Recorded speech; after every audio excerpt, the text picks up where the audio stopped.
Janine Gutierrez nagpapasalamat para sa mga taong nakiramay sa kanya sa pagkawala ng kanyang dalawang lola.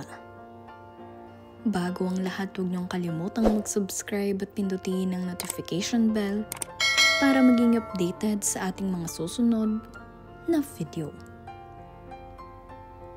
Sunod-sunod nga ang malulungkot na pangyayari sa buhay ni Janine Gutierrez at ng kanyang pamilya, kung saan nauna ang pagpanaw ng kanyang lola Pilita Corrales at ilang araw naman ay sumunod na ang kanyang lola Nora Honor.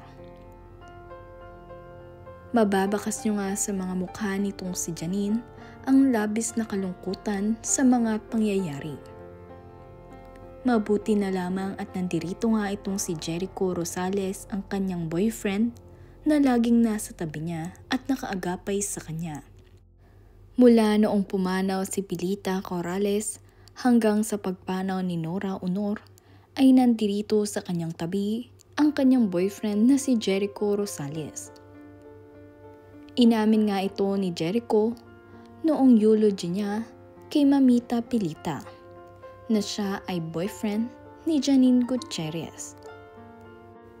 Kwento nga rin nitong si Janine ay naka-schedule na ang kanyang bakasyon. Ngunit sa unang araw naman ng kanyang bakasyon ay nakatanggap siya ng tawag na pumanaw na ang kanyang lola Pilita Corrales. Kaya naman hindi na ito natuloy dahil sa pangyayari. At kasunod naman nga nito ang biglaang ring pagpanaw ng kanyang lola Honor na hindi niya inaasahan. Kaya naman sa tapos ng kanyang bakasyon ay hindi na nga rin ito natuloy dahil pumanaw naman ang kanyang lola Nora. Kaya naman hindi na nga natuloy ang kanyang bakasyon.